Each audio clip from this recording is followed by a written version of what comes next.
السلام علیکم، welcome to our شو شام رمضان. میں ہوں آپ کے ساتھ آمنہ کھٹانا اور میں ہوں Ashfaq Ishaq Satti. I hope you guys are doing well. ہمیشہ کی طرح میری یہ خواہش ہوتی ہے، سب سے پہلے میں اسی امید اور خواہش کا اظہار کرتا ہوں کہ آپ لوگ بالکل بخیریت ہوں، کیونکہ حالات جو ہیں وہ بدلتے جا رہے ہیں اور کبھی بھی کوئی بھی ناگہانی صورتحال پیش آ سکتی ہے. لہٰذا بہتر یہ ہے کہ اپنوں کا خیال رکھیں، اپنے پیاروں کا خیال رکھیں. دوسرا، موسم بھی خاصا شدت اس کی بڑھتی چلی جا رہی ہے. گرمی کہا بھی ہم نے یہ تھا آپ کو، اور اس طرح سے پریڈکٹ بھی کیا گیا تھا کہ کس طریقے سے موسم جو ہے وہ شدید گرم ہونے جا رہا ہے، اور یہ ایک ہیٹ انڈیکس کی سی فیلنگ ہے جو ہمیں فیل ہو رہی ہے. اچھا، بات یہ ہے کہ کیونکہ رمضان ہے، روزے دار ہوتے ہیں، تو جب روزے دار باہر سفر کر رہے ہوتے ہیں اور اتنی گرمی ہوتی ہے تو بے ہوش ہونے کے امکانات بھی ہوتے ہیں. اس لیے جب بھی آپ باہر نکلیں تو اپنے سر کو ڈھانپ لیں، کسی رومال کے ساتھ کوئی ٹوپی پہن لیں. اگر خاتون ہے تو وہ دوپٹہ وغیرہ جو ہے وہ گیلا کر کے ضرور اوپر رکھ لیں تاکہ تھوڑا سکون ملتا رہے اور گرمی سے بچ سکیں. ہیٹ ویو کے لیے، اس سے بچنے کے لیے، تدارک کے لیے ظاہر ہے کہ آپ انٹرنیٹ پر بھی بہت سا مواد اویلیبل ہے. لہٰذا کبھی ایسی شدید گرمی میں جا رہے ہوں تو اگر گرمی زیادہ لگے، کہیں کوئی سایہ دار جگہ ڈھونڈیں. اچھا، لوگ جو افورڈ کر سکتے ہیں وہ عام افراد کے لیے، اگر فرض کریں کہ روزے کی حالت میں نہ ہو تو ان کے لیے پانی کا انتظام کریں. روزے داروں کے لیے بالخصوص بڑا محتاط رہنے کی ضرورت ہے، کیونکہ احتیاط ظاہر ہے کہ وہ آپ کو اس سے بچا سکتی ہے. بالکل ایسے ہی. لوڈ شیڈنگ بھی چل رہی ہے، وہ تو ایک لوڈ شیڈنگ تو بہت زیادہ چل رہی ہے. آپ جس سے بات کریں، ہر دوسرا شخص ملک کے کسی بھی حصے میں رہ رہا ہو، اس کی یہی شکایت ہے. خاص طور میں پنجاب میں جو میں دیکھ رہی ہوں، صورتحال بہت ابتر ہے لوڈ شیڈنگ کی، اور اس کا دورانیہ جو ہے وہ دن بہ دن بڑھتا چلا جا رہا ہے. بجلی دستیاب نہیں ہے، اور پھر اچھا چیک کریں، بجلی آ نہیں رہی لیکن بجلی کے نرخ بڑھا دیے گئے. یہ کیوں بھائی؟ کیسے ہوگا؟ بجلی ہے نہیں، ہم کس چیز کا بل پے کریں؟ بہت غصہ ہے مجھے شدید. چلے ابھی ہم بات کرتے ہیں. آغاز میں سابق وزیر اعظم عمران خان صاحب نے آج ورکرز کنونشن سے لاہور میں خطاب کیا، اور جب انہوں نے خطاب کیا تو انہوں نے اپنے مخالفین کو آڑے ہاتھوں لیا. انہوں نے ساتھ ہی ساتھ کال بھی دی اپنے ورکرز کنونشن کو، اور ساتھ ہی ساتھ پورے پاکستان کو انہوں نے کال دی. انہوں نے کہا کہ میں یہ ایکسپیکٹ کرتا ہوں کہ اسلام آباد جب لوگ پہنچے تو کم از کم 20 لاکھ لوگ وہاں پر موجود ہوں. ہاں، لیکن یہ کاؤنٹ کرنا بڑا مشکل مرحلہ ہوگا، تو وہ ظاہر ہے کہ اندازے سے وہ کہہ رہے ہیں. آپ کی تو کاؤنٹنگ سے آگے آپ بڑھتے ہی نہیں. ہاں، لیکن بات یہ ہے کہ ظاہر ہے کہ کپتان جب بھی کال دیتے ہیں تو لوگ بڑی تعداد میں وہاں پر پہنچتے ہیں، اور آئی ایم شیور کہ اس دفعہ بھی لوگ پہنچیں گے. اور پھر ایک بار پھر سے انہوں نے مداخلت نہیں، سازش کا تذکرہ کیا. پھر تھوڑا سا ایکسپلین بھی کیا انہوں نے. ظاہر ہے کہ جو نیشنل سیکیورٹی کمیٹی کا اعلامیہ آیا تھا اس میں بتایا گیا تھا کہ یہ مداخلت شاید انٹرفیئرنس ہے لیکن سازش نہیں ہے. تو عمران خان صاحب نے یہ سمجھایا لوگوں کو کہ بہت ضروری تھا، بعد میں مداخلت، تو یعنی کہ مداخلت زیادہ بڑی چیز ہے. تو آئی ایم شیور کہ کئی لوگ اس پہ سمجھے بھی ہوں گے. اور امریکی سیکرٹری ڈونلڈ لو نے پاکستان کے سفیر کو دھمکی دی اور کہا کہ عمران خان کو نہیں ہٹایا تو پاکستان کو مشکلات کا سامنا ہوگا. یہ بتانا انہوں نے موجودہ وزیر اعظم جو ہیں شہباز شریف صاحب، ان کو بھی آڑے ہاتھوں لیا. اس کے ساتھ ساتھ الیکشن کمیشن جو چیف الیکشن کمشنر ہے، ایک بار پھر ان کو نونی کا ایجنٹ قرار دیا. کیا کہا عمران خان صاحب نے، وہ سنواتے ہیں آپ کو. یہ سازش صرف یہ ہوئی پاکستان پہ، آپ کا جو پرائم منسٹر تھا اس نے کہا میں وہ فورن پالیسی بناؤں گا جس کا صرف مقصد ہوگا میرے ملک کی لوگوں کی مفادات کے لیے، میرے لوگوں کے فائدے کے لیے. میں اپنے لوگوں کو کسی اور ملک کے لیے قربان نہیں کروں گا. یہ جو راجہ سلطان ہے یہ نون لیگ کا ایک ایجنٹ ہے، اور اس کے سارے فیصلے تحریک انصاف کے خلاف ہوتے ہیں. آپ کے پاس کوئی اخلاقی جواز نہیں ہے چیف الیکشن کمیشنر بننے کا. آپ کو ریزائن کرنا چاہیے. آج سب کو کہنا چاہتا ہوں کہ 20 لاکھ لوگ کم از کم میں اسلام آباد میں چاہتا ہوں جب میں کال دوں گا. میں آج ARY کو خراج تحسین پیش کرتا ہوں کہ ڈٹ کے کھڑا ہے ARY. لیکن باقی چینل سے میں پوچھنا چاہتا ہوں کہ کون آپ کو دھمکی دے رہا ہے کہ تحریک انصاف کو بلیک آؤٹ کرو. آل رائٹ جی، تو یہ واقعتاً ARY نیوز پہ جس طرح سے ایک تو نوٹسز بھجوائے گئے، دھمکیاں دی گئیں، وہ گولڈ کیس کھولنے کی دھمکی جو سعد رفیق صاحب نے دی وہ واقعتاً قابل مذمت ہے، کیونکہ ظاہر ہے آپ حق اور سچ کی آواز اٹھا رہے ہیں، اور اگر آپ کو کسی کی پالیسی سے اعتراض ہے تو اس کا مقصد یہ نہیں ہے کہ آپ ان کو دھمکیاں دینے شروع ہو جائیں. اچھا، دوسری جانب عمران خان صاحب جو جس طرح سے کرٹیسائز کر رہے تھے سکندر سلطان راجہ صاحب جو کہ چیف الیکشن کمشنر ہیں، یہ سب کی ایک مشاورت سے ایک عہدہ ہوتا ہے جو تخلیق کیا جاتا ہے اور سارے مشاورت سے کسی ایک کو لے کے آتے ہیں. اور اب یہ ہے کہ چیف الیکشن کمشنر کے پاس کوئی ایک وہ اتھارٹیٹیو وہ بھی نہیں, ہر کسی کا اپنا ووٹ ہے, وہ کاؤنٹ کرتا ہے. اب دیکھیں کیا اس معاملے پہ وہ ریزائن دیتے ہیں یا نہیں دیتے عمران خان صاحب کے مطالبے پہ. اچھا جی, اب ہم بات کرنے والے ہیں پنجاب میں جو ہم دیکھ رہے ہیں کہ آئینی بحران ہے, کیونکہ وہاں پہ جو وزیر اعلیٰ ہے وہ موجود نہیں ہے, اور حلف والے جو ہم دیکھ رہے تھے کہ آج حلف ہوگا, کل حلف ہوگا حمزہ شہباز کا بطور وزیر اعلیٰ پنجاب, لیکن وہ نہیں ہو رہا تھا. اس میں گورنر پنجاب جو ہے ان کے اپنے ریزرویشن سے ان تحفظات کو انہوں نے صدر مملکت کو خط کے ذریعے بیان بھی کیا تھا.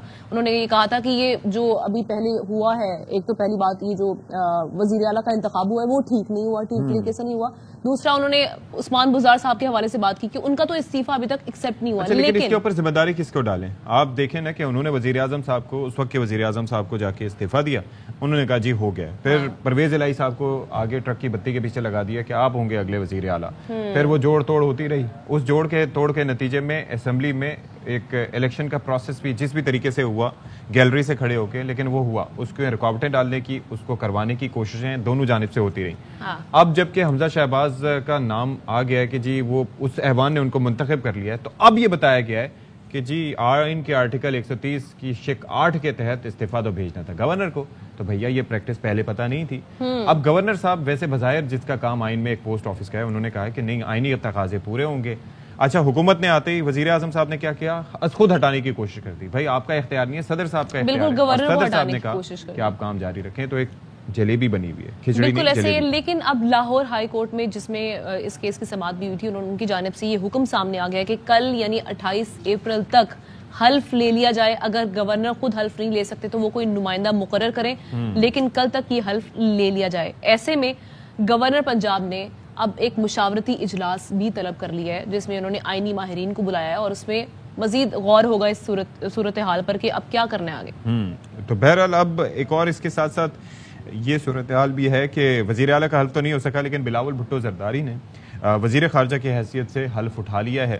اچھا, 2 اس عہدے پہ لوگ موجود ہوں گے. ایک تو وزیر مملکت برائے خارجہ ہیں, وہ ہیں ہنا ربانی کھر, اور دوسرا وزیر خارجہ ہیں بلاول بھٹو زرداری. یہ مناظر آپ ایوان صدر سے دیکھ سکتے ہیں, جہاں پر صدر ڈاکٹر عارف الوی نے بلاول بھٹو زرداری سے انہوں نے حلف لیا ہے. اچھا, حلف لینے کے بعد صدر عارف الوی سے بلاول بھٹو کی حلف اٹھانے کے بعد 1-on-1 ملاقات ہوئی, اور دونوں رہنماؤں کے درمیان تقریباً آدھے گھنٹے سے زائد کی ملاقات جاری رہی. مجموعی سیاسی صورتحال پر گفتگو ہوئی. اس کے علاوہ صدر مملکت نے بلاول بھٹو کو وفاقی وزیر کا عہدہ ملنے پر مبارکباد پیش کی.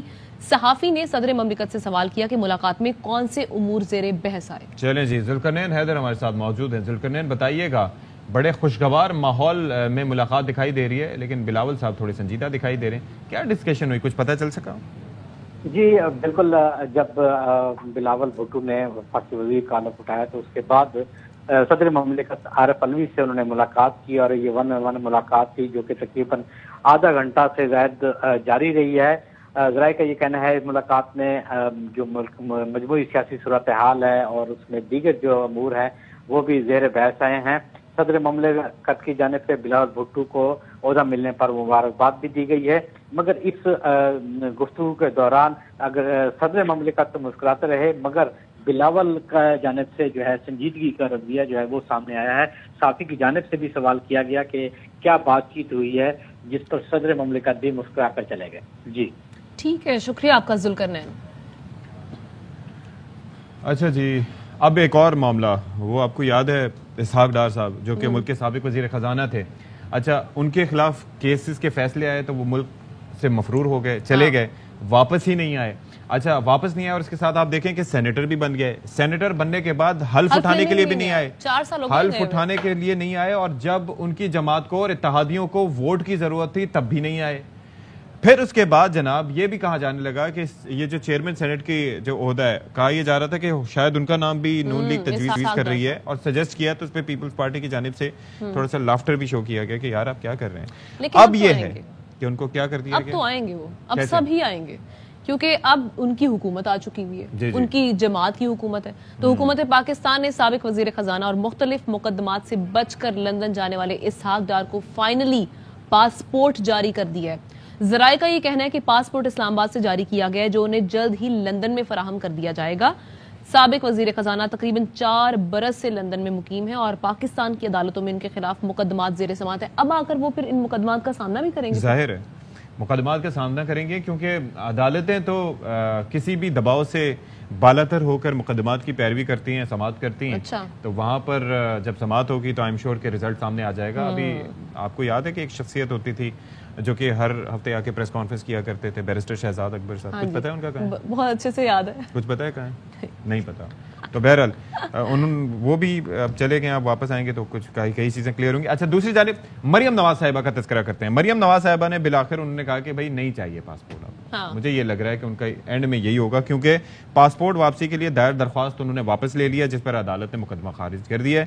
اور 3 بار یہ بینچ تحلیل ہو چکا ہے لاہور ہائی کورٹ میں. یعنی کہ 1 بار نہیں، 2 بار نہیں، 3 بار نہیں. جج صاحبان بینچ میں بیٹھتے تھے، انہوں نے معذرت کر لی. اب آج چوتھے بینچ نے اس معاملے کی سماعت کی تھی تو مریم صاحبہ نے واپس لے لیا. تو اس کا مطلب ہے عمرے پہ پھر نہیں جا سکیں گی، وہ نہیں جا سکیں گی. اب یہ لگتا ہے ویسے جانے کو تو کچھ بھی کوئی نہ کوئی جگاڑ لگائی جا سکتی ہے. نہیں، ایسا نہیں، پاسپورٹ کے بغیر آپ نہیں جا سکتے. نہیں ہو سکتا ہے پاسپورٹ مل جائے. اچھا جی، ابھی براہ راست آپ کو لیتے ہیں. وزیر اطلاعات مریم اورنگزیب صاحبہ اسلام آباد میں نیوز کانفرنس کر رہی ہیں.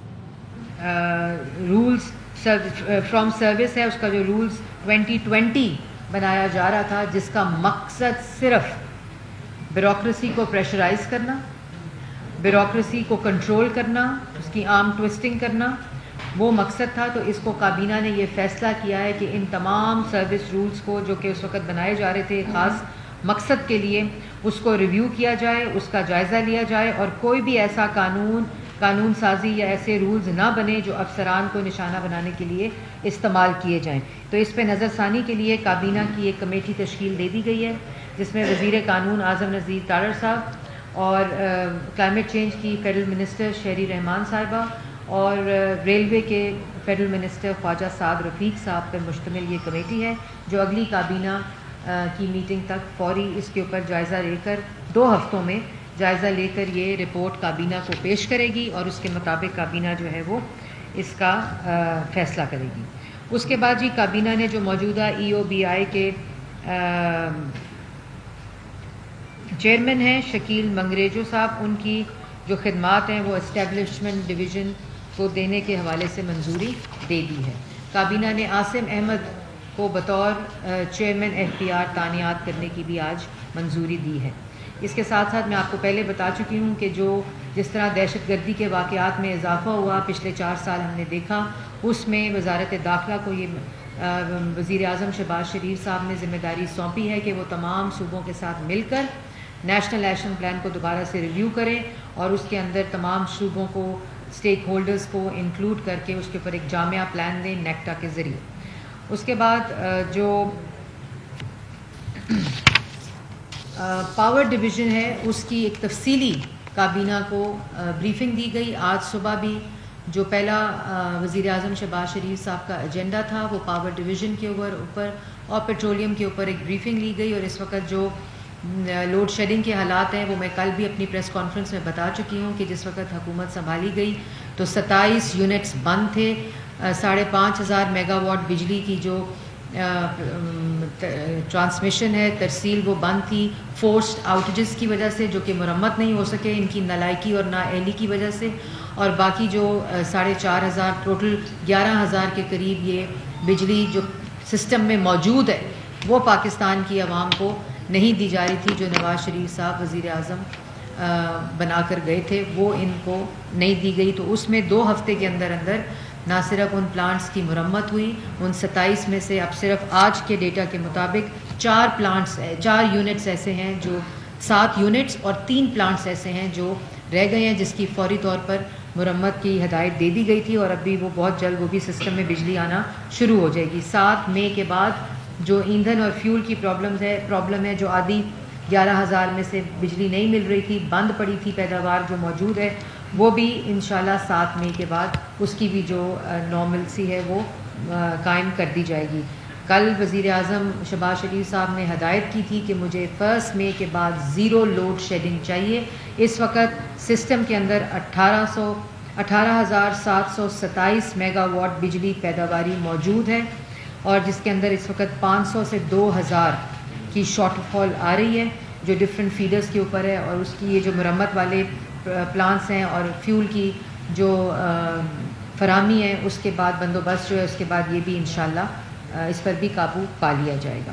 اس کے بعد جو امپورٹنٹ چیز ہے، جو ہوڈنگ کا مسئلہ ہے جس کی وجہ سے آج کسان بھی مشکل میں ہیں، جو ڈیزل کی ہوڈنگ کا مسئلہ ہے اس پہ بھی ہدایت جاری کر دی ہے اور اس میں کافی کمی بھی آئی ہے. آج ہمیں رپورٹس بھی ملی ہیں، صوبائی لیول پہ بھی ملی ہیں کہ جو پیٹرول پمپس جس پہ یہ ہوڈنگ جاری تھی تو ایڈمنسٹریٹو طریقوں سے ان کو یہ اس کا جو خاتمہ ہے وہ بہت ضروری ہے تاکہ پاکستان کی عوام کو بھی بالخصوص کسانوں کو جو ڈیزل کی فراہمی ہے اس کو یقینی بنایا جائے. اس کے ساتھ ساتھ آج میں یہ بھی ضرور کہنا چاہتی ہوں، یہ تو تھا کہ کابینہ سے ریلیٹڈ جو بریفنگ تھی وہ ہو گئی. اب آپ نے دیکھا کہ ایک صاحب جو 2014 میں کنٹینر پر تھے، 2018 میں RTS بٹھا کر مسلط کیے گئے اور 4 سال حکومت میں رہے. اس کے بعد اب 2 ہفتے سے دوبارہ کنٹینر پر چڑھے ہوئے ہیں، لیکن ان کی تقریر کی کیسٹ نہیں بدلی. اس وقت بھی وہ الزام لگاتے تھے کہ چور اور دوسروں پہ الزام، کرپشن کا الزام. جس وقت 4 سال حکومت میں رہے تمام کیسز بنائے، سزائے موت کی چکیوں میں ڈالا. جہاں کرپشن کا کیس نہیں بنتا تھا وہاں ہیروئن کا کیس بنایا، جہاں کرپشن کا کیس نہیں بنتا تھا وہاں ایسڈ بیونڈ مینز کا کیس بنایا. نیب کو استعمال کیا، FIA کو استعمال کیا. ہر سیاسی مخالف، ان کی بچیاں، ان کی بہنوں کو اس بدبودار احتساب کا نشانہ بنایا. اور آخر کار 4 سال کے بعد ایک بھی الزام نہ منی لانڈرنگ کا، نہ کرپشن کا، نہ مس یوز آف اتھارٹی کا، نہ ایسڈ بیونڈ مینز کا ثابت نہیں ہوا. اور عدالتوں سے ان لوگوں کو جن پر یہ صبح دوپہر شام الزام لگاتے تھے وہ سرخرو ہوئے عدالتوں سے، ان کو بیلز ملی. یہاں تک کہ ان کی اس انتقام کی جب ایپیٹائٹ ہے وہ مکمل نہیں ہوئی تو انہوں نے NCA میں جا کر اپنے کاغذات دیے. وہ جو یہاں فرنٹ مین شہزاد اکبر صاحب کی شکل میں ایک موصوف بیٹھے تھے جو بھاگ چکے ہیں ابھی اس وقت، لیکن واپس لانا بھی آتا ہے، تو وہ انہوں نے NCA میں بھی وہ نیب کے کاغذات دیے، FIA کے کاغذات دیے. وہاں بھی ان کو ان کے منہ پر، ان کے احتساب پر تماچے پڑے.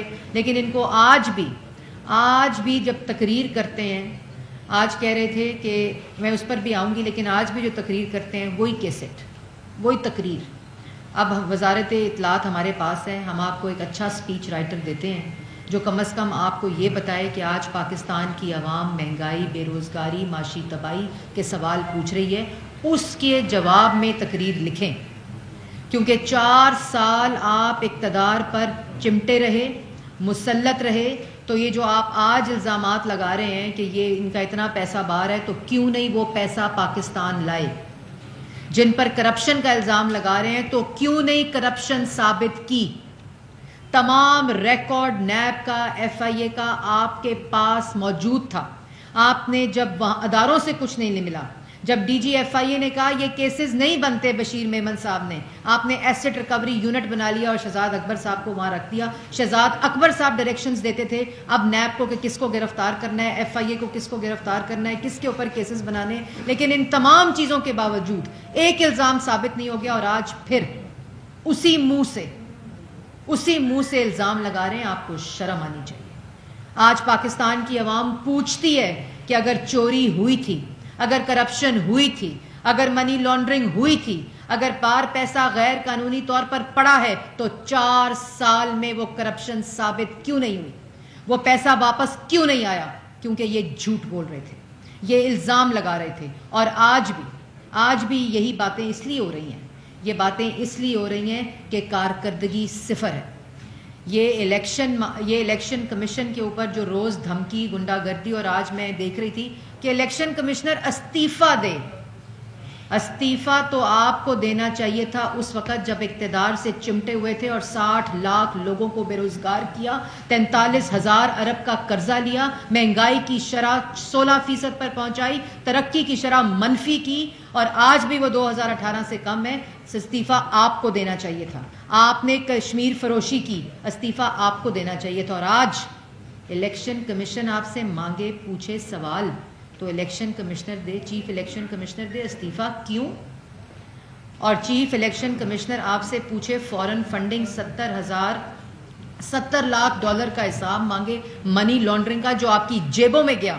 جو آپ کے پرسنل اکاؤنٹس میں گیا, جو اوورسیز پاکستانیز نے دیا, اور اس کے بعد جو غیر قانونی فنڈنگ جو آپ نے غیر ملکیوں سے لی اس کو آپ نے ڈکلیئر نہیں کیا, جو اسٹیٹ بینک نے ڈیٹا الیکشن کمیشن کو دیا, وہ آپ کا فیصلہ آنے والا ہے تو الیکشن کمیشن دے استعفیٰ اور کرائے الیکشن.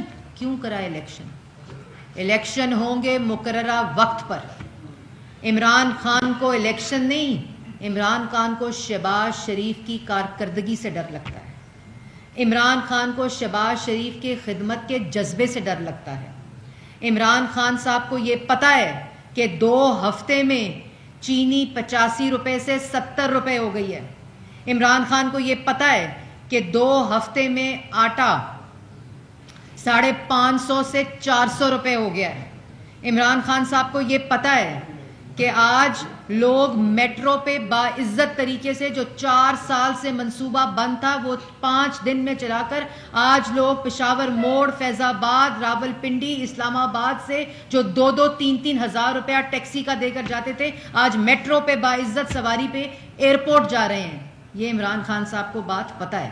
اور عمران خان صاحب کو یہ بات بھی پتہ ہے کہ جو بجلی لوڈ شیڈنگ, مہنگی بجلی, جو 27 پلانٹس بند تھے جس کی وجہ سے لوڈ شیڈنگ ہو رہی تھی, وہ 2 ہفتے میں پلانٹس بھی چل رہے ہیں, عوام کو بجلی بھی مل رہی ہے, لوڈ شیڈنگ میں کمی بھی آ رہی ہے. اور جس طرح 14 ہزار میگا واٹ بجلی بنا کر گئے تھے, آئندہ اگر 18 ہزار میگا واٹ بجلی بنا دی تو ان کی شکل کوئی یاد نہیں کرے گا. ان کو اس بات کا پتہ ہے. اس لیے یہ جو ہے نا الیکشن کی گردان یہ انہوں نے لگائی ہوئی ہے. اصل میں ان کو الیکشن نہیں چاہیے. اصل میں ان کو یہ بات پتہ ہے کہ اگر پاکستان یہ کوئلیشن گورنمنٹ اور شہباز شریف صاحب وزیر اعظم رہ گئے, وہ کوئلیشن گورنمنٹ جو وفاق کے حقوق کا بھی محافظ ہوگی اور جو پاکستان کے ریلیف کی بھی محافظ ہوگی. اور اگر یہ ترقیاتی منصوبے, اگر مہنگائی اسی طرح نیچے آتی رہی, اگر روزگار کے منصوبے پاکستان کی عوام کو مل گئے تو عمران خان صاحب سے تو ابھی سوال ہو رہے ہیں, اس کے بعد ان کا نام لینے والا کوئی نہیں ہوگا. اس لیے الیکشن کمیشن کو دھمکانے کی کوشش کر رہے ہیں. تو یہ پاکستان کی عوام کو بھی بتانا چاہتی ہوں اور عمران خان صاحب کو بھی بتانا چاہتی ہوں کہ خوف صرف شہباز شریف کی مقبولیت کا ہے, خوف صرف پاکستان مسلم لیگ نون کے خدمت کے جذبے اور کوئلیشن گورنمنٹ کے خدمت کے جذبے اور ترجیحات کا ہے. الیکشن اپنے مقررہ وقت پر ہوگا. اور جو IMF اور جو معیشت کے اندر دہشت گردی کی ہے, جس قسم کی دہشت گردی کر کے گئے ہیں, جو آج پاکستان کی عوام اس کا خمیازہ بھگت رہی ہے, چاہے وہ بے روزگاری ہو, چاہے وہ مہنگائی ہو, چاہے وہ مفلسی ہو, چاہے وہ آٹا ہو, چینی ہو, بجلی ہو, گیس ہو, وہ ان کی نالائکی کی وجہ سے آج مہنگی ہے. یہ ان کو بات پتہ ہے. اس لیے اس پر کوئی تقریر نہیں, اس پر تو کوئی جواب نہیں. الیکشن کراؤ. کیوں کراؤ الیکشن؟ اور اگر الیکشن کرانے کا کوئی جذبہ رکھتا ہے نا تو وہ رکھتے ہیں جن کو یہ بات کا یقین ہے کہ اگر RTS نہیں بیٹھے گا, اگر ڈسکا کی دھند نہیں چھائے گی, اگر الیکشن کمیشن کے ڈبے نہیں اٹھائے جائیں گے تو پاکستان کے اندر پاکستان مسلم لیگ نون جو 2018 میں بھی الیکشن جیتی تھی اور انشاءاللہ اگلے آنے والے الیکشن بھی پاکستان کی عوام ان کو جیتنے دے گی. اس کے بعد کہتے ہیں میرے زمانے میں, نہیں کہہ رہے ہیں کہ میرا بلیک آؤٹ ہو رہا ہے, میرا بلیک آؤٹ کیا جا رہا ہے, اور پھر کہہ رہے ہیں میرے زمانے میں بلیک آؤٹ نہیں ہوتا تھا. آپ کے زمانے میں بلیک آؤٹ نہیں ہوتا تھا؟ آپ کے زمانے میں بلیک آؤٹ نہیں, صحافیوں کی پسلیاں توڑی جاتی تھیں, صحافیوں کو. آل رائٹ جی, تو یہ تھی وزیر اطلاعات و نشریات مریم اورنگزیب جو کہ گفتگو کر رہی تھیں. ہاں جی, اور خاص طور پہ ان کی گفتگو میں جو لوڈ شیڈنگ کا ذکر آیا وہ یہ کہہ رہی ہیں کہ پاور پلانٹس جو ہیں وہ اب زیر مرمت ہیں, اس سے پہلے یہ بند پڑے ہوئے تھے, یعنی وہ عمران خان کی گورنمنٹ پہ ان کو مورد الزام ٹھہرا رہی ہیں. لیکن دوسری جانب حماد اظہر صاحب جو کہ پہلے سابق وفاقی وزیر توانائی رہ چکے ہیں, انہوں نے یہ کہا, انہوں نے ٹویٹ کیا اور انہوں نے کہا ہم آہ بھی کرتے ہیں تو ہو جاتے ہیں بدنام, وہ قتل بھی کرتے ہیں تو چرچا نہیں ہوتا.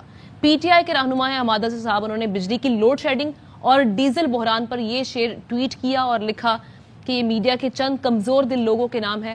اس وقت ملک میں لوڈ شیڈنگ اور ڈیزل کا خود ساختہ بحران ہے.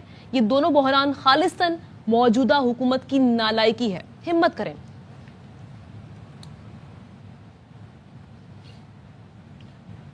اور تحریک انصاف کے سینیٹر فیصل جاوید کے زیر صدارت سینٹ کی قائمہ کمیٹی برائے اطلاعات و نشریات کا اجلاس ہوا۔ فیصل جاوید نے کہا کہ خبریں آئی ہیں کہ سرکاری خرچ پر لوگوں کو عمرے پر لے جایا جا رہا ہے، جس پر مریم اورنگزیب نے کہا کہ وزیر اعظم نے بطور وزیر اعلیٰ بھی تمام دوروں کے اخراجات خود اٹھائے تھے۔ وزیر اعظم کے ساتھ جتنے لوگ جائیں گے وہ ذاتی خرچ پر جائیں گے، صرف 13 لوگوں کا آفیشیل وقت وزیر اعظم کے ساتھ جائے گا۔ فیصل جاوید نے کہا کہ کمیٹی کو ڈیٹا دیا جائے وزیر اعظم کے ساتھ دورے میں کون کون جا رہا ہے، گزشتہ 4 سال کے دوروں کی تفصیلات بھی منگوائی جائیں گی، عمران خان کے ہیلی کاپٹر پر جو خرچ ہوا اس کی بھی تفصیل دی جائے۔ چلیں جی، یہ کھینچا تانی جاری ہے موجودہ حکومت میں اور سابقہ حکومت میں، لیکن جو چیلنجز ہیں وہ جوں کے توں ہیں اور عوام کی کام پہ ٹانگ رہی ہیں۔ بریک لیتے ہیں، بریک کے بعد واپس آئیں گے۔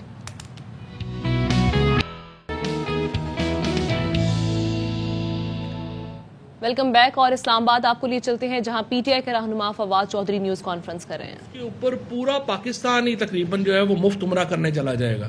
اب تک حکومت کا سب سے بڑا پالیسی ڈیسیجن جو تھا وہ یہ آیا، وہ بھی یو ٹرن لینا پڑا کیونکہ عوامی دباؤ اتنا آ گیا۔ پہلے کہہ رہے تھے جی ہم نے پہلے جو ہمارے مس ڈس انفارمیشن ہے، مس ڈس انفارمیشن نے کہا کہ ہم نے تو ایسا کچھ کیا ہی نہیں ہے اور جہاز ہی نہیں آیا۔ پھر آپ کے سامنے جو لیٹر تھا جو پی آئی اے کو لکھا گیا وہی سامنے آ گیا اور لیٹر پتہ چل گیا انہوں نے کہ $60,000 روزانہ جو ہے وہ پی آئی اے کو اس کی ادائیگی حکومت نے کرنی تھی۔ آپ اندازہ لگا لیں کہ تقریباً $60,000 روزانہ کا ان کا خرچ تھا، جس پہ یہ سارے لوگ جو ہیں تقریباً 84 لوگ جو ہیں، جس میں ان کے ڈرائیور شامل تھے، ایک آلو گوشت بنانے کا ایکسپرٹ شامل تھا۔ آپ اندازہ لگائیں ان کے عمرے کے وفد کا، اس میں 3 مالشیے شامل تھے، اس میں 4 جو ہیں وہ باورچی شامل تھے، اور جس طرح میں نے آپ کو کہا ان 4 باورچیوں میں ایک جو ہے وہ صرف آلو گوشت بنانے کا ایکسپرٹ۔ تو آپ اندازہ لگا لیں کہ کس قسم کی عبادت کے ٹور کے اوپر وہ آپ کے اور میرے پیسوں سے سعودی عربیہ جا رہے تھے۔ اور اس پہ میں سمجھتا ہوں کہ جو ہوتی صاحب نے اور پھر آج بی این پی نے جو بیان دیا اور انہوں نے کہا کہ نہیں عبادت تو اپنے پیسوں سے ہی ہوتی ہے، میرا خیال ہے کہ وہ بڑا ایک اچھا فیصلہ تھا۔ اور اس کے بعد جو دباؤ پڑا، میں شکریہ ادا کرنا چاہتا ہوں میڈیا کا، میں شکریہ ادا کرنا چاہتا ہوں ان تمام سوشل میڈیا کے والنٹیئرز کا جنہوں نے اس کو ایک بڑا ایشو بنایا اور وہ ان کو واپس جو ہے یہ فیصلہ لینا پڑا، ادروائز پاکستان کے اوپر ایک بہت بڑا اکنامک بوجھ یہ پڑنا تھا۔ اچھا جی، سب سے پہلے تو انہوں نے ہوا یہ ہے، یہ لوڈ شیڈنگ کیوں ہو رہی ہے؟ لوڈ شیڈنگ اس لیے ہو رہی ہے جس کو ایک تفصیل سے حماد اظہر صاحب نے اس کو جو ہے وہ ٹویٹ بھی کیا ہے اور انہوں نے اس کے اوپر بات بھی کی ہے۔ لوڈ شیڈنگ ہونے کی بنیادی وجہ یہ ہے کہ جو 2 LNG کے سب سے بڑے انہوں نے سودے جو نون لیگ نے کیے تھے وہ دونوں ڈیفالٹ کر گئے، چونکہ قیمتیں اوپر گئیں۔ LNG میں انہوں نے جو کانٹریکٹ کیا ہوا ہے اس میں انہوں نے حساب کتاب اپنا صحیح نہیں رکھا، وہ ڈیفالٹ کر کے LNG آپ کو پاکستان میں نہیں آئی۔ اس کے بعد آپ نے کیا کرنا تھا کہ جو لوکل آپ کی سسٹم ہے گیس کا اس کو ڈائیورٹ کرنا تھا آپ نے پاور پلانٹس کی طرف، وہ آپ نے نہیں کیا۔ اس کے بعد آپ نے کیا کیا کہ آپ نے پیمنٹس کرنی تھی، کوئلہ جو تھا امپورٹڈ کوئلہ وہ مہنگا ہو گیا ہے، آپ نے ان کو پیمنٹس کرنی تھی۔ ہم 50 ارب روپیہ پیمنٹ کرنے جا رہے تھے کوئلے کے پلانٹس کو ایڈیشنل تاکہ یہ لوڈ شیڈنگ نہ ہو، انہوں نے وہ پیمنٹ نہیں ہوئی، جس کی وجہ سے آپ کا سارے کا سارا اب کیا ہوا ہے، آپ کا فرنس آئل کا جو ذخیرہ ہے وہ بھی ختم ہو رہا ہے کیونکہ آپ نے ڈائیورژن نہیں کی ہے۔ آپ کا جو کوئلے کے پلانٹس ہیں وہ 1/3 پہ چل رہے ہیں کیونکہ آپ نے ان کو پیمنٹ نہیں کی ہے، اور یہ ایک بہت بڑا بحران جو لوڈ شیڈنگ کا اس وقت ہے وہ ہمارے سروں پر مسلط ہو چکا ہے۔ اس کے ساتھ ساتھ جو ڈیزل ہے، میں آپ کو یہاں بھی یہ بتا دوں کہ تحریک انصاف کی حکومت نے 10 سال کا سب سے بڑا ذخیرہ جو ڈیزل کا تھا وہ بلڈ کیا تھا اور ہم وہ چھوڑ کے گئے تھے، لیکن اب یہ چونکہ قیمتیں ایک دن کہہ دیتے ہیں، ایک ان کا وزیر اٹھتا ہے وہ کہتا ہے ہم قیمت بڑھا دیں گے، دوسرا وزیر اٹھتا ہے کہتے ہیں ہم نہیں بڑھائیں گے، اس کی وجہ سے ایک ذخیرہ اندوزی شروع ہو گئی ہے۔ اور جو ڈیزل کی اس وقت کامیابی ہے وہ بنیادی طور کے اوپر اس وقت وہ ذخیرہ اندوزی کی وجہ سے جو ہے وہ ہو رہی ہے۔ اس کے ساتھ ساتھ میں آپ کو بتاؤں کہ جب سے یہ 2-2.5 ہفتے میں حکومت آئی ہے، چینی کی قیمت میں 15 روپیہ اضافہ ہو چکا ہے، گھی کی قیمت میں بھی 15 روپیہ اضافہ ہو چکا ہے, آٹا 50 روپیہ جو ہے وہ مہنگا ہو گیا ہے, اور ڈی اے پی جس کو انہوں نے کہا تھا کہ پتہ نہیں ہم کدھر لے آئیں گے, وہ 500 روپے بوری جو ہے وہ مہنگی ہو چکی ہے. پاکستان میں اس وقت لا لیسنس, کل آپ نے کراچی میں دیکھا جو واقعہ ہوا, جو ایک ٹیررزم کے اوپر ہم نے, اور اس وقت جو مسلسل واقعات ہو رہے ہیں ان کے اوپر ہمیں بڑی تشویش ہے, اور جس طریقے سے لا اینڈ آرڈر نیچے جا رہا ہے, سو پوری حکومت اس وقت ایک کیوس کا شکار ہے. اس وقت جو سارے معاملات, اس وقت تمام تر توجہ صرف یہ ہے کہ کسی طریقے سے حمزہ شہباز وزیر اعلیٰ بن جائیں. پوری حکومت کی توجہ جو ہے وہ اس وقت ادھر لگی ہوئی ہے. پاکستان کا مسئلہ شہباز شریف کو وزیر اعظم بنانا یا حمزہ شہباز کو وزیر اعلیٰ بنانا نہیں ہے. ہمیں فوری طور کے اوپر نئے انتخابات کی طرف بڑھنا چاہیے. یہ واحد حل ہے پاکستان کے موجودہ بحران کا, کیونکہ اس وقت ایک عارضی حکومت قائم ہے. یہ کوئی مستقل فیصلے نہیں کر سکتے. یہ تو تیل کی قیمت نہیں بڑھانے کے اوپر جو ہے ان کو وقت پڑا ہوا ہے کہ ہم نے کیا کرنا ہے. ان سے بجلی کی قیمت اب تک یہ تقریباً جو ہے وہ 2 دفعہ بڑھا چکے ہیں, لیکن ان سے آپ مستقل فیصلوں کی توقع نہیں کر سکتے. آج آپ دیکھیں کہ کیا ہوا عدالت میں.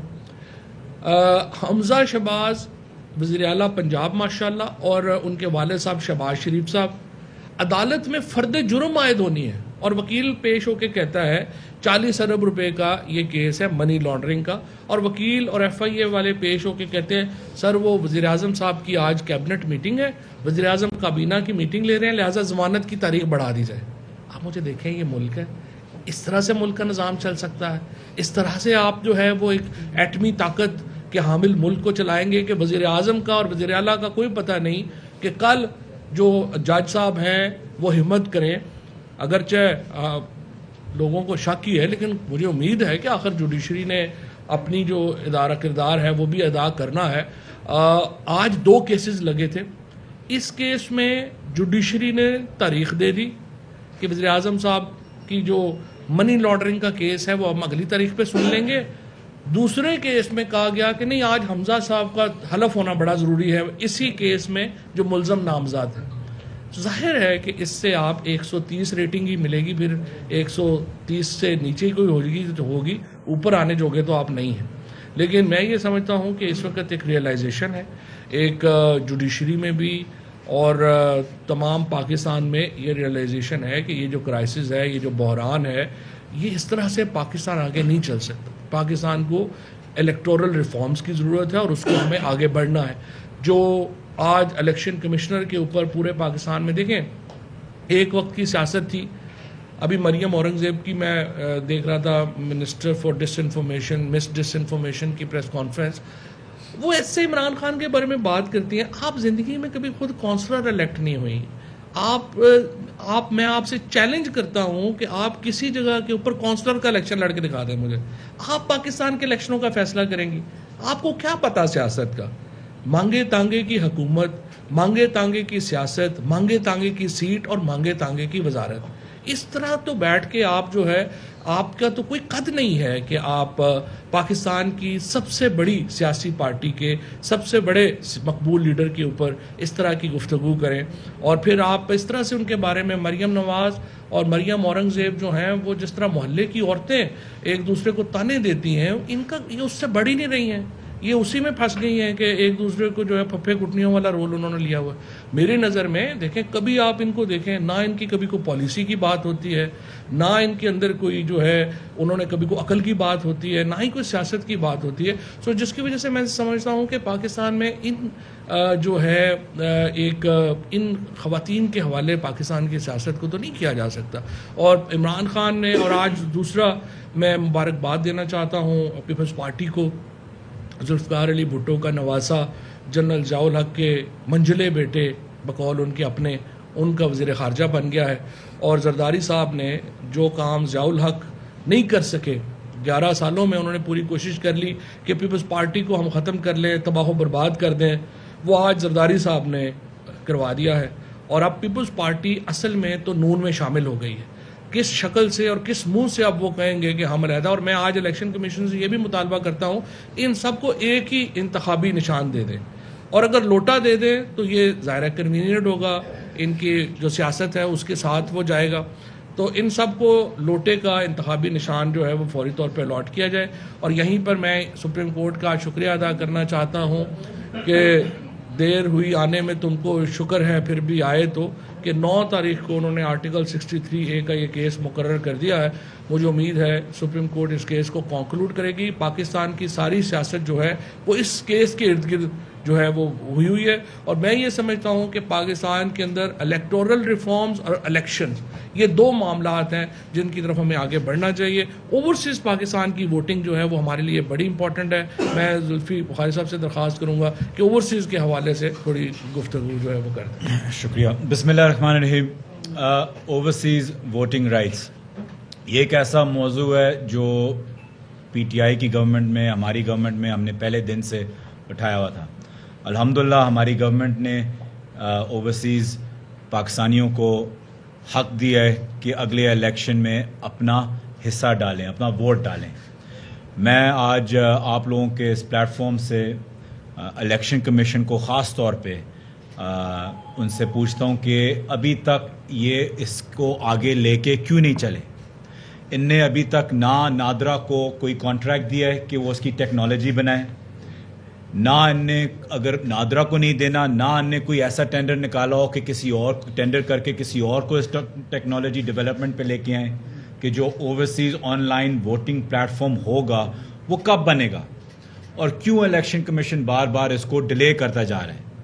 ہماری حکومت میں الیکشن کمیشن نے ڈالا تھا 2.4 بلین کی ریکویسٹ ڈالی تھی فائنانس منسٹری کو، پرائم منسٹر کو، اسی چیز کے لیے کہ وہ ڈیولپ کرے، لیکن وہ ادھر کا ادھر ہی رہ گئے. آگے کیوں نہیں لے کے جا رہے؟ یہ ڈیلے کس بات کی ہے؟ یہ بزدلی کس بات کی ہے؟ دلیر بنے اور یہ اوورسیز کو، جو آپ کو پتہ ہے 10 ملین ہمارے اوورسیز پاکستانی ہیں جس کی وجہ سے پاکستان، جن کی ریمیٹنسز کی وجہ سے پاکستان ابھی تک کھڑا ہوا ہے اور بالکل ہی بینکرپٹ نہیں ہو چکا، ان کو جو ہم نے رائٹ وعدہ جو پورے سارے پاکستان نے کیے. شہباز شریف بھی کہتے ہیں کہ ہمیں اوورسیز کی ووٹنگ چاہیے، باقی بھی سب، لیکن کرتے نہیں ہیں. ابھی موقع ہے کہ اس کو آگے لے کے چلیں. میں آپ کو اس کو تھوڑی سی تفصیل میں جاؤں کہ اوورسیز ووٹنگ رائٹس کا جو آن لائن پلیٹ فارم ہوگا اس سے پہلے آپ کو اوورسیز کی ووٹنگ لسٹ بھی بنانی ہوتی ہے. میننگ کہ اوورسیز پاکستانی کو پہلے رجسٹر کرنا ہوگا. جب آپ رجسٹریشن کا پلیٹ فارم بنائیں گے پھر آپ اس کو رول آؤٹ کریں گے ہر ملک میں، جی سی سی کے ملک میں، امریکہ میں، یو کے میں، یورپ میں. ابھی تک رجسٹریشن کا بھی رول آؤٹ نہیں ہوا، جو بہت آسان ہے اور تقریباً بنا ہوا ہے نادرا سے. تو رکاوٹ کس بات کی ہے؟ نہ تو آپ نادرا کو کرنے دے رہے ہیں، نہ آپ خود اس کو ٹینڈر کر رہے ہیں. میں حکومت کو، الیکشن کمیشن کو معذرت کے ساتھ کہتا ہوں کہ دونوں ایک ہی ہیں، لیکن میں خاص طور پہ کورٹس کو یہ ریکویسٹ کرتا ہوں کہ اس کو ٹائم باؤنڈ کریں. الیکشن کمیشن کو ٹائم باؤنڈ کریں کہ اس کا پہلا فیز رول آؤٹ کا کوئی ٹائم دے، اس کا ٹینڈرنگ کا، یا تو وہ نادرا کو دے یا کسی دنیا کی بیسٹ کوئی کمپنی ہو جو اس کی ٹیکنالوجی بنائے. یہ کوئی اتنا مشکل کام نہیں ہے. ٹیکنالوجی میں سب سے آسان چیز ہوتی ہے لیپ فراگ، مطلب ہے کہ جو بھی بیسٹ ٹیکنالوجی ہوتی ہے دنیا میں آپ اس کو اڈیپٹ کر لیتے ہیں اپنے مطابق، تو اس میں کوئی دیر نہیں لگتی. جب پرانے آپ کے ٹی وی کے سیٹس ہوتے تھے، آپ جا کے اس سے ایک آدھ پتلا نہیں لیتے، آپ اسٹور میں جا کے سب سے پتلا والا لے لیتے ہیں ابھی، کیونکہ ٹیکنالوجی ہے. تو آپ سے بھی یہ درخواست ہے کہ جو بھی ٹیکنالوجی بیسٹ ہو، نادرا ایک انٹرنیشنلی ریناؤنڈ انسٹیٹیوشن ہے، آرگنائزیشن ہے، اپنی ہے، اس کو استعمال کریں. یا اگر آپ کو اس میں کوئی مسئلہ ہے تو ٹینڈر کر دیں ٹاپ 3 جو دنیا کی بیسٹ کمپنیز ہے ٹیکنالوجی کی، اور شروع کریں اوورسیز ووٹنگ کہ ہم اگلے الیکشن کے لیے تیار ہوں اوورسیز کے لیے. یہ میں سمجھتا ہوں کہ الیکشن کمیشن سے اور حکومت سے بھی ایک سازش ہے کہ وہ ہاں کرتے رہیں گے، اوورسیز پاکستانیوں کو کہتے رہیں گے کہ ہم آپ کی بڑی قدر کرتے ہیں، لیکن بزدلی کا اظہار کریں گے اور ان کو ووٹ کا حق نہیں دیں گے، ان کو ووٹ کا رائٹ نہیں دیں گے اسی ایکسکیوز کے نیچے کہ ٹائم نہیں تھا اور ہم ٹیکنالوجی صحیح نہیں بنا سکے. یہ کوئی ایکسکیوز نہیں ہے. ٹیکنالوجی بن سکتی ہے.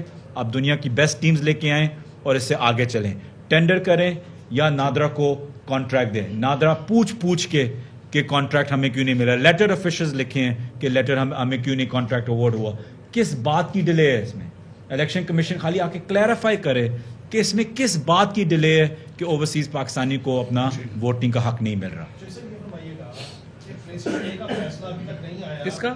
63 ہاں اور فلور کراسنگ پہ پنجاب کی گورنمنٹ بن گئی, حمزہ شہباز کو ووٹ مل گئے. اگر آپ فیصلہ جو ہے وہ ان کو ڈی سیٹ کرنے کا ہوتا ہے, الیکشن کمیشن کرتا ہے یا سپریم کورٹ کرتا ہے, تو ان کے پاس اتھارٹی نہیں ہوگی, یہ اکثریت نہیں ہوگی, یہ وزیر اعلیٰ کیسے حل لے سکتے ہیں؟ اس حوالے سے آپ کورٹ جانے کا ارادہ رکھتے ہیں؟ ایک تو ہم نے آج کا جو فیصلہ ہے اس کے خلاف ICA فائل کر دی ہے, اور یہ میرا خیال ہے کل جو ہے وہ لگی ہوگی, کیونکہ ہم سمجھتے ہیں کہ جو چیف جسٹس صاحب ہیں یا جو جج ہیں وہ گورنر کو یا صدر کو حکم نہیں دے سکتے کہ وہ ایک کانسٹیٹیوشنل فنکشن, دیکھیں اس وقت 2 آ رہا ہے. جو گورنر صاحب ہیں انہوں نے پریزیڈنٹ کو کہا ہے کہ جو الیکشن ہے وہ صحیح نہیں ہوا, اور اس میں انہوں نے بڑی واضح ایویڈنس دی ہے کہ الیکشن کیوں نہیں صحیح ہوا, لوگوں کو روکا گیا, ووٹ نہیں ڈالنے دیے گئے, وہاں پہ کس طریقے سے اندر بدماشی ہوئی اور وہ سارا. اب وہ گورنر کہہ رہا ہے کہ میں رول 130 کے تحت مطمئن نہیں ہوں حلف لینے کے لیے, اور انہوں نے صدر صاحب سے پوچھا ہے. اب اصولاً جو ہے وہ لا منسٹری نے اور صدر صاحب نے آپس میں طے کرنا ہے کہ یہ الیکشن قانونی ہے یا نہیں قانونی, اور اس کے بعد انہوں نے آگے چلنا ہے. اسی طریقے سے جو آپ نے پوائنٹ دیا ہے, اگر یہ حکومت کیا حکومت ہوگی کہ یہ حکومت جو ہی بنے گی ودن 30 days آپ نے اعتماد کا ووٹ لینا ہے. اعتماد کے ووٹ کے لیے آپ کو 186 بندہ چاہیے, آپ کے پاس ہوگا نہیں. سو یہ پنجاب اسمبلی جو ہے یہ سسٹین نہیں کرے گی, اس کے اوپر بالکل اس وقت ایک فضول یہ زور لگا رہے ہیں. ایک ووٹ کی بنیاد کے اوپر قائم ہے, 174 ممبر تھے, اقبال محمد علی فوت ہو گیا, ایک ووٹ بن رہی ہے, ڈیفیکشن کلاس آ جاتی ہے, ایک ووٹ کی ان کی برتری. آپ بتائیں آپ کے استعفے جو ہیں وہ کیا میٹر کریں گے؟ اگر آپ استعفے نہ دیے ہوں تو آپ کو نہیں دیکھیں, جب تک صدر مملکت جو ہیں وہ خود اعتماد کا ووٹ لینے کا کہہ سکتے ہیں وزیر اعظم کو, یہ صدر کا اختیار ہے. سو 172 بندے ہر وقت وزیر اعظم کے پاس ہونے چاہیے اگر وہ حکومت کرنا چاہتے ہیں. سو ان کے 4-5 لوگ بھی اگر باہر ہوں اور پیچھے سے اعتماد کا ووٹ لینا پڑ جائے تو یہ نہیں لے سکیں گے. سو اس لیے یہ حکومت بڑی فریجائل ہے. فواد چودھری صاحب اور دیگر تحریک انصاف کے رہنما اس وقت نیوز کانفرنس کر رہے تھے. ایک بریک لے لیتے ہیں, بریک کے بعد آئیں گے.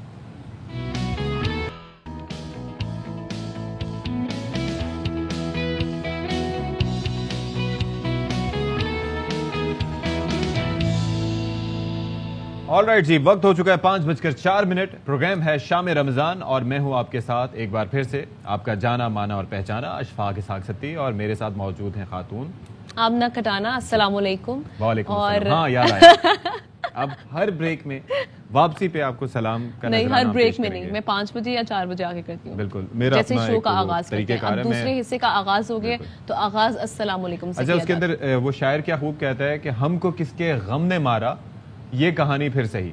لیکن آج کل جو غم ہے وہ مہنگائی کا ہے, بے روزگاری کا ہے, اور اس سے بڑھ کر گرمی کا ہے, یعنی کہ ہیٹ ویو کا ہے, جو کہ اچانک سر اٹھاتی جا رہی ہے.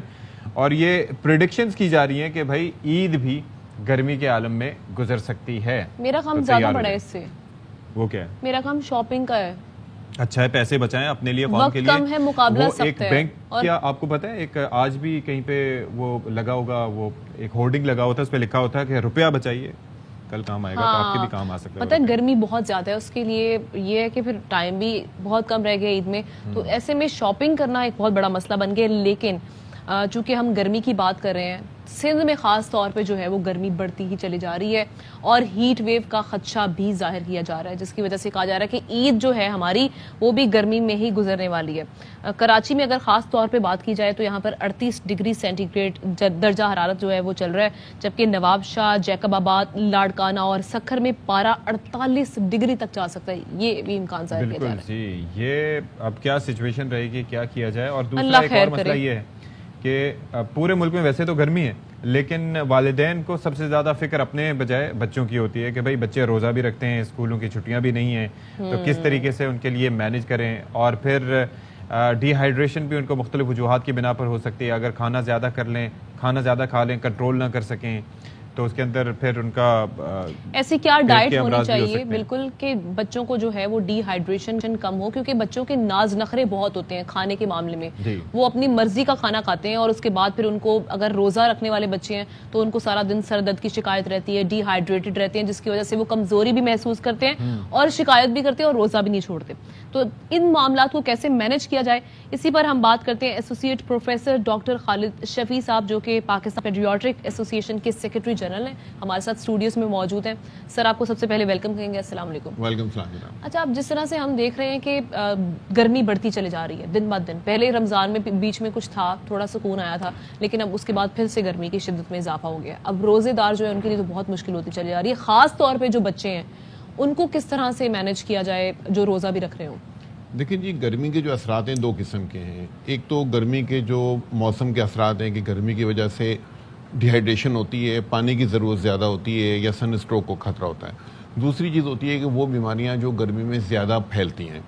تو پہلی چیز کا جہاں تک تعلق ہے تو اس کا یہی طریقہ ہے کہ پانی کا استعمال زیادہ تک کیا جائے, مشروبات کا استعمال زیادہ کیا جائے, چائے کافی وغیرہ کم استعمال کی جائے. اگرچہ رمضان کے مہینے میں ظاہر سی بات ہے کہ ایک لمیٹیشن ہوتی ہے ہماری کے کھانے پینے کے ایک اوقات ہوتے ہیں, ان اوقات میں اسپائسی یا مرچوں والی چیزوں کا کم استعمال کیا جائے. خاص طور پہ سحری کے جو اوقات ہیں اس کے لیے جو بہترین جو نسخہ ہوتا ہے وہ یہ ہوتا ہے کہ دہی کا استعمال زیادہ کیا جائے.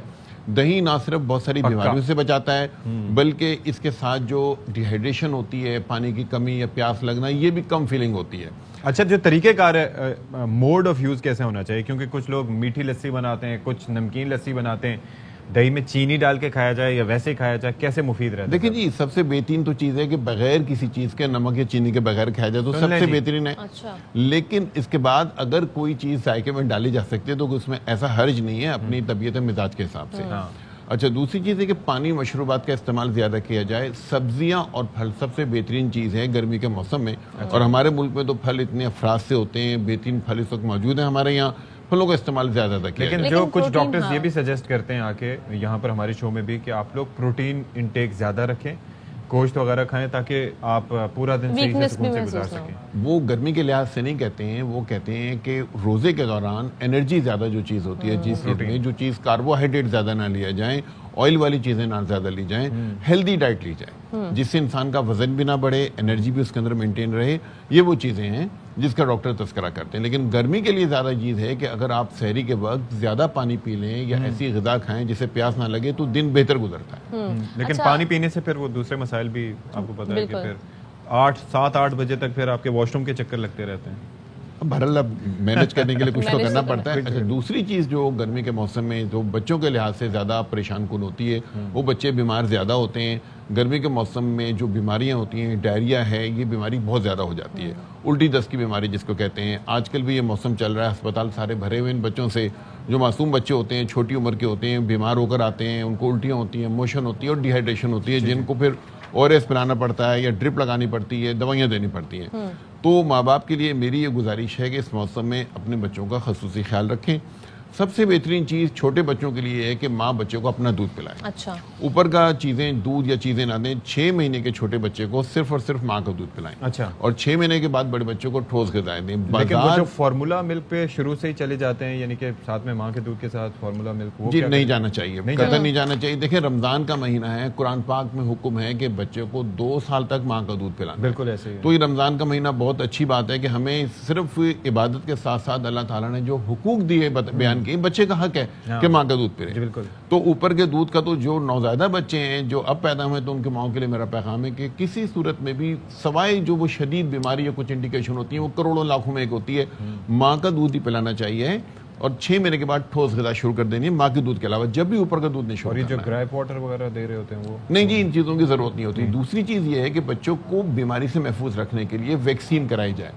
جو ہمارے یہاں آج کل ورلڈ امیونائزیشن ویک چل رہا ہے 24 اپریل سے 30 اپریل تک, جس میں ساری دنیا میں یہ چیز کو لوگوں کو اویئرنیس پیدا کی جا رہی ہے کہ بچوں کو حفاظتی ٹیکے لگائیں. ہمارے ملک میں بہترین حفاظتی ٹیکے موجود ہیں جو بچوں کو بہت ساری بیماریوں سے بچاتے ہیں, جن میں الٹی دست کی بیماری بھی. بالکل ایسے ہے. یہ ہمارا EPA کا پروگرام ہے, اس کے اندر 12 بیماریوں کے ٹیکے ہیں. ایک تو روٹا وائرس کی ویکسین بچوں کو پلاتے ہیں. روٹا وائرس جو چھوٹے بچے ہوتے ہیں 1 سال سے, سب سے زیادہ جو ڈائریا ہوتا ہے وہ روٹا وائرس کرتا ہے. اس کی ہمارے یہاں بہت بہترین ویکسین موجود ہے جو بچے کو لگتی ہے. وہ سرکاری سطح پر لگتی ہے کیونکہ پرائیویٹلی تو بڑی مہنگی آتی ہے. وہ 3000 روپے کی ایک ویکسین ہے, لیکن یہ گورنمنٹ میں فری میں ہر بچہ جو پاکستان میں پیدا ہوتا ہے, حکومت پاکستان کے لیے اس نے ویکسین خرید لی ہے. اب ہمارا یہ فرض ہے بچوں کے ماں باپ کا اور ڈاکٹروں کا, طبی عملے کا, کہ بچوں کے والدین کو یہ اس طرف راغب کریں کہ یہ ویکسین پلائیں بچے کو. اس کی ویکسین ہے, ٹائیفائڈ کی ویکسین اس کے ساتھ موجود ہے, اس کے علاوہ میزل خسرے کی بیماری کی ویکسین ہے جو بچوں کو مطلب وہ الٹی موشن دست والی بیماریوں سے روکنے کی ساری ویکسین ہے. اچھا, بچوں کے معاملات پہ تو ہم بات کریں, جس طرح سے ہم گرمی دیکھ رہے ہیں, مرد حضرات جب کام کے لیے باہر جاتے ہیں, گرمی شدید بڑھتی چلی جا رہی ہے, تو ہم دیکھتے ہیں کہ کچھ, کیونکہ اوبویسلی اب روزہ بھی رکھا ہوا ہے آپ نے, پانی تو آپ پی نہیں سکتے, واٹر انٹیک نہیں ہوگی تو کچھ نہ کچھ تو اس کے اثرات سامنے آئیں گے. نکسیر پھوٹ جاتی ہے, پانی بلڈ نکل آتا ہے ناک سے, تو یہ اس کا کیا حل ہے؟ دیکھیں جی, گرمی کے موسم میں موسم کی شدت, چاہے سردی اور گرمی, اس سے انسان کو بچنا پڑتا ہے, بے ہوش بھی ہو جاتے ہیں کچھ لوگ, تو چکر بھی آتے ہیں. جی ہاں, تو انسان کا جسم نازک ہے. اگر موسم گرمی کا ہے تو اس طرح سے کام کا معمول ایسا رکھنا چاہیے کہ صبح کام کو جلدی شروع کیا جائے, اور دوپہر کا وقت ہے اس وقت آؤٹ ڈور کام نہ کیا جائے, یا سر کو کور کیا جائے, دھوپ کی ڈائریکٹ گرمی سے بچا جائے, کچھ دیر سائے میں آرام کیا جائے, اور اگر کسی کو گرمی سے کمزوری محسوس ہو رہی ہے تو ٹھنڈی جگہ بیٹھے جہاں پہ پنکھا لگا ہو یا ایئر کنڈیشن لگا ہو. یہ طریقے استعمال کیا جائے. جو رمضان کے مہینے میں کچھ لمیٹیشن, اب تو رمضان ختم ہونے والا ہے, گرمی کا موسم ابھی چلے گا, تو احتیاطی تدابیر ہر وقت ضروری ہیں. اور نکسیر پھوٹنے کا تعلق جو ہے نا ڈائریکٹلی موسم کے ساتھ نہیں ہے, یہ انسان کے بادلوں کا اندرونی مسائل ہوتے ہیں کہ خون کی نالیاں ان کے نوز میں کمزور ہوتی ہیں, جس کی وجہ سے کبھی کبھی خون بہنے لگتا ہے. اس کا طریقہ کار اگر جنرل تو یہی ہے کہ اگر ناک سے خون بہنے لگے تو سر کو نیچے کیا جائے تاکہ خون باہر کی طرف کرے, اندر میں نہ جائے, سانس کی نالی میں نہ جائے. اس کے بعد سر کے اوپر پانی ڈالا جائے یا برف رکھی جائے تو یہ اس وقت رک جاتا ہے. اس کے بعد پھر ENT کے ڈاکٹر ہیں, ان سے رجوع کیا جائے, وہ معائنہ کریں اور دیکھیں کہ کسی مزید چیز کی ضرورت ہے یا نہیں. اچھا, بچوں سے متعلق ہم جب بات کر رہے تھے, آپ کو پتہ ہے کہ کچھ چیزیں موسم کے لحاظ سے, ایک تو کھانے بھی ہوتے ہیں, فروٹس بھی ہوتے ہیں, اور اسی طریقے سے آپ کا لباس بھی موسم کے حساب سے ہوتا ہے. لیکن ہمارے یہاں چکر یہ ہے کہ ابھی مارکیٹوں میں, اب جیسے عید کی شاپنگ کے آپ کا بھی جانے کا شاید اتفاق ہوا ہو, میں نے دیکھا کہ وہاں پر بچوں کو کمبلوں میں اور اس طریقے سے لپیٹ کے پہلے تو ساتھ لے کے جانا. Covid is not yet over, لیکن پھر بھی لوگ لے کے جاتے ہیں اور پھر ان کو اتنا لپیٹ کے گھوم رہے ہوتے ہیں شدید گرمی کے عالم میں. تو یہ بچوں کے لیے ان کو ڈی ہائیڈریٹ نہیں کرتا, ان کا سفوکیشن بہت ہوتی ہے. دیکھیں, یہ موسم کے حساب سے بچوں کو کپڑے پہننے چاہیے جیسا موسم ہو. سردی کے موسم کے اندر کپڑے کور کی ہونے چاہیے تاکہ جسم کو سردی نہ لگے. گرمی میں اگر جسم کو کور کر کے رکھیں گے تو ہیٹ اندر رک جائے گی اور ٹیمپریچر بڑھے گا.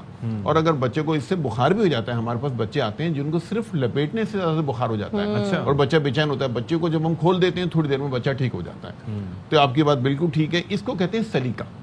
یہ جو پیرنٹ ہوڈ جو ہوتی ہے نا, یہ بھی ایک چیز ہمارے سیکھنے کی ہے کہ ہمارے والدین بچے پیدا تو کرتے ہیں, لیکن بچوں کی تربیت, ان کی جسمانی تربیت اور ذہنی تربیت دونوں کے لیے ایک سلیقے کی ضرورت ہے. ان کی ضرورت کو سمجھنا, بالکل صحیح کہہ رہے ہیں آپ. ڈاکٹر خالد شفیع صاحب ہمارے ساتھ موجود تھے, اور خاص طور پہ جو بچوں کے معاملات ہیں رمضان میں لے کے, اس پہ بھی بات کر رہے تھے. بہت شکریہ آپ کے وقت کا. Thank you so much sir. Thank you. All right, اب کیا ہے؟ اب جناب ہم مختلف ظاہر ہے کہ معاملات پہ بات کرتے ہیں, لیکن ابھی ایک چیز بڑی امپورٹنٹ ہے کہ دیکھیں, یہ بات بڑی امپورٹنٹ کہی ڈاکٹر صاحب نے کہ سلیقہ از ایوری تھنگ. زندگی گزارنے کا سلیقہ ہوتا ہے. یہ پیرنٹنگ جو ہے وہ it's not an easy job.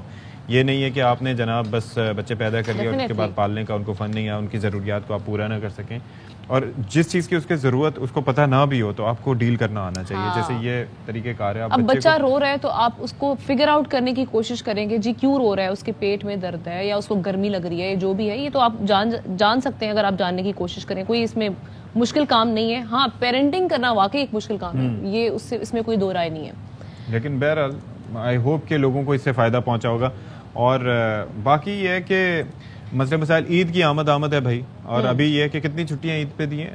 4 چھٹیاں, 2 سے آپ کا تو بس چلے پورے ہفتے کی مل جائے آپ کو. 4 چھٹیاں دی میرے منہ سے, 5 چھٹیاں نکل رہا. شکریہ ادا کریں جی وزیر اعظم پاکستان شہباز شریف صاحب کا کہ انہوں نے چھٹیاں دی ہیں.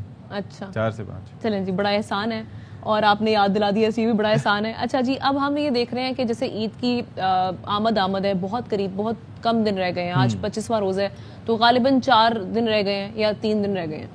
3 دن نہیں, 4 یا 5 دن رہ گئے ہیں. ہاں, 29 یا 30 روزے ہوں گے. تو اس میں یہ ہے کہ اب دن با دن بازاروں میں رش بڑھتا ہی چلا جا رہا ہے. ایسے میں ہر کسی کو فکر ستا رہی ہے. کسی کے کپڑے, میرے جیسے لوگوں کے کپڑے بھی رہ گئے ہیں, کسی کو میچنگ کی چوڑیاں چاہیے, کسی کے سینڈلز رہ گئے ہیں. تو کیا صورتحال ہے بازاروں میں, ہمارے نمائندے علی حسن ہمیں بتائیں گے لاہور سے. فطر کا تہوار قریب تر ہے اور کراچی والے پرجوش انداز سے شاپنگ کے لیے مارکیٹ کا رخ کر رہے ہیں. زینب مارکیٹ بزنس ہب ہے, قریب و جوار میں دیگر مارکیٹس بھی ہیں. جہاں ہر ویرائٹی کے کپڑے جو ہے دستیاب ہیں. گزرتے وقت کے ساتھ جو ہے لوگوں کی تعداد میں بھی اضافہ ہوتا چلا جا رہا ہے. کپڑوں کی تو ہم بات کر ہی رہے تھے, لیکن ساتھ ساتھ ہم یہ بھی بتانا چاہیں گے کہ یہاں پہ فٹ پاتھ پہ چھوٹے چھوٹے اسٹالز لگائے جاتے ہیں جس میں بچوں کی ایکسیسریز ہوتی ہیں, جس میں چشمے ہیں, گھڑیاں ہیں, کیپس ہیں, وہ بھی دستیاب ہوتی ہیں. تو لوگ بچوں کے اسپیشلی یہ چیزیں خریدتے ہیں کیونکہ بچوں سے جو ان کی خوشی ہوتی ہے عید پہ وہی کاؤنٹیبل ہوتی ہے ان کے پیرنٹس کے لیے بھی. تو ہر لحاظ سے آس پاس چاہے ہم ریس کی طرف چلے جائیں, ایٹریم مال کی طرف چلے جائیں, انٹرنیشنل مارکیٹ کی طرف جائیں, منی اسٹالز جو ہیں ہر قدم پہ دکھائی دیتے ہیں جہاں پہ ہر قسم کی چیزیں بچوں کے لیے بھی اسپیشلی طور پہ فروخت کی جاتی ہیں. مغرب کے بعد جو ہے یہاں کی جو داخلی اور خارجی راستے ہیں وہ بند کر دی جاتے ہیں ٹرانسپورٹیشن کے لیے. اس کے بعد جو عوام کی تعداد ہوتی ہے وہ اس طرح سے ہوتی ہے کہ یہاں پہ وہ مثال ہے کہ تل دھرنے کی جو ہے گنجائش نہیں رہتی باقی. تو اسی طرح یہاں کی صورتحال ہوتی ہے اور جس طرح سے عید کا دن قریب تر ہوتا جائے گا یہاں مارکیٹ میں رش بھی بڑھتا چلا جائے گا. جی آل رائٹ جی, تو تیاریاں دیکھ رہے ہیں آپ کیسے مزیدار طریقے سے جاری ہیں اور لوگ جا رہے ہیں, لیکن احتیاط کریں بھائی. اور دوسرا یہ کہ اب بھی ویسے کووڈ تو ویسے ابھی کافی حد تک دور ہو چکا ہے, لیکن پھر بھی ماسک وغیرہ پہننا, اپنا احتیاط کرنا, سوشل ڈسٹینسنگ ضروری ہے. بالکل ایسے ہی ہے. خبر ایک شامل کر لیتے ہیں. شوگر بزنس, منی لانڈرنگ اور کارپوریٹ فراڈ کیس اسپیشل جج سینٹرل اعجاز حسن عوان نے سماعت کا تحریری فیصلہ جاری کر دیا ہے. عدالت نے شہباز شریف جو کہ وزیر اعظم پاکستان ہیں ان کو آئندہ سماعت پر ذاتی طور پر طلب کر لیا. عابد خان مزید تفصیلات دیں گے, بتائیے گا جی. جی بالکل جی, لاہور کی اسپیشل جج سینٹرل نے جو ہے وہ ایف آئی اے جو شوگر انکوائری کی اسکینڈل ہے اس نے عدالت میں وزیر اعظم شہباز شریف سمیت ملزمان کو آئندہ سماعت پر فرد جرم کے لیے طلب کر لیا ہے, اور عدالت نے اقرار دیا ہے کہ آئندہ سماعت پر ہر صورت جو ہے وہ فرد جرم عائد ہوگی. عدالت نے جو ہے وہ یہ قرار دیا اپنے فیصلے میں کہ شہباز شریف کی عدم موجودگی کی وجہ سے آج فرد جرم عائد نہ ہو سکی. ان کی حاضری معافی کی درخواست منظور کی جاتی ہے. ان کے وکیل کا یہ کہنا تھا کہ وہ وزیر اعظم بن چکے ہیں اور آج کابینہ کے اجلاس کی وجہ سے وہ عدالت کے روبرو پیش نہیں ہو سکے. عدالت نے یہ بھی قرار دیا کہ جب شہباز شریف کے وکیل کو یہ کہا گیا کہ وہ جو فرد جرم عائد یا نہ ہونے کے عائد ہونے کے حوالے سے درخواست پر دلائل تھے تو ان کا یہ کہنا تھا کہ وہ عمرے سے کل ہی واپس آئے, لہذا ان کی درخواست پہ تیاری نہیں. عدالت نے مزید موقع دے تاکہ اس پر اپنی تیاری کر کے عدالت کے روبرو پیش ہو سکے. عدالت نے قرار دیا کہ 14 تاریخ کو ان کے وکیل جو ہیں اس پر بحث مکمل کریں اور تمام ملزمان بشمول وزیر اعظم شہباز شریف کی عدالت کے روبرو پیش ہوں تاکہ فرد جرم عائد کرنے کی جو کارروائی ہے اسے مکمل کیا جا سکے. جی ٹھیک ہے جی, بہت شکریہ عابد خان, آپ نے ہمیں تفصیلات سے آگاہ کیا. اور یہ شوگر بزنس, منی لانڈرنگ اور کارپوریٹ فراڈ کیس کے اسپیشل جج سینٹرل اعجاز حسن عوان نے سماعت کا تحریری فیصلہ جاری کر دیا ہے. اچھا, یہ شہباز شریف سمیت ملزمان کو فرد جرم عائد کرنے کے لیے طلب کیا گیا ہے. عدالت نے تمام ملزمان کو 14 مئی کو پیش ہونے کا حکم بھی دے دیا ہے. چلیں جی, اب تھوڑی سی عید کی بات کرتے ہیں, کیونکہ تھوڑی سی نہیں بہت زیادہ کرنی چاہیے ویسے, کیونکہ عید بہت قریب ہے. اور آپ دیکھیں پورے مہینے روزہ رکھنے کے بعد ایک تحفہ اللہ تعالیٰ کی طرف سے دیا جاتا ہے عید کی صورت میں, اور خوشیاں لوگ مناتے ہیں. تو خوشیاں منانے کے لیے ویسے لوگ ظاہر ہے کہ اب شہر میں بھی رہ کے مناتے ہیں, شہر سے باہر جب چھٹیاں ان کو ملتی ہیں تو سفر بھی کرتے ہیں, ملک کے طول و عرض میں جاتے ہیں اپنے پیاروں سے ملنے کے لیے جن سے پورا سال نہ مل سکے. بیسیکلی جو یہاں پر رہ رہے ہوتے ہیں, یعنی کسی اور شہر میں جو آئے ہوتے ہیں, پردیسی جنہیں کہتے ہیں, تو ان کی کوشش یہ ہوتی ہے کہ جب عید کی چھٹیاں مل رہی ہیں, چاہے وہ 3 چھٹیاں مل رہی ہیں, 2 جس سے جو مینج ہوتا ہے, وہ نکل پڑتا ہے اپنے گھر کی طرف, کیونکہ گھر میں سب کے ساتھ مل کے عید منانا, اصل تو خوشیاں وہی ہیں, پردیسیوں کی کوئی عید نہیں ہوتی بائی دا وے. بالکل ایسے ہی ہے, لیکن ظاہر ہے کہ جب اپنے پیاروں میں جا سکیں تو پھر تو عید ظاہر ہے کہ آپ نے کبھی پردیس میں عید گزاری؟ بالکل, بہت بار ایسا اتفاق ہوا ہے. لیکن یہ ظاہر ہے کہ اگر وہاں پر آس پاس لوگ آپ اپنی فیملی کو مس کرتے ہیں, لیکن وہاں پر دوست احباب ہوں تو پھر سب کے دکھ سانجھے ہوتے ہیں, تو پھر آپ انجوائے کرتے ہیں. بالکل ایسے ہی. تو عید پر ہم تو ایسے میں ہم یہ دیکھتے ہیں کہ جب عید کے لیے پردیسی اپنے گھروں کا رخ کر رہے ہوتے ہیں تو جتنے بھی ریلوے اسٹیشن ہوتے ہیں, بس اڈوں پر, ایک تو رش بہت دیکھنے کو ملتا ہے, دوسرا کرایوں میں بہت زیادہ. لیکن عموماً ہم دیکھتے ہیں کہ حکومت کی جانب سے عید پر کرایوں میں کمی کی جاتی ہے, خاص طور پر ٹرین کے. شیخ صاحب جب وزیر ریلوے تھے تو اس وقت وہ کیا کرتے تھے. اس دفعہ کیا سچویشن ہوگی؟ اور ہمارے اب جب ہم عید کی اور اپنوں میں عید منانے کا تذکرہ کریں تو بتائیے کہ کون سی ایسی شخصیت ہے جس کا نام آپ کے ذہن میں آتا ہوگا جو اپنوں میں عید منانے کے عمل کو سب سے بہتر طریقے سے نہ صرف یہ کہ ایلیبریٹ کر سکیں, ایکسپلین کر سکیں اور بیان کر سکیں. کوئی نام آپ کے ذہن میں؟ کراچی سے اندرون سندھ. ہاں, کراچی سے اندرون سندھ جانے کے لیے. کراچی سے. تو اب آپ کو دکھاتے ہیں جنہوں نے یہ کیا, ہمارے اپنے ویری اوریجنل چاند نواب صاحب. کراچی سے اندرون ملک لوگ اپنوں میں عید منانے کے لیے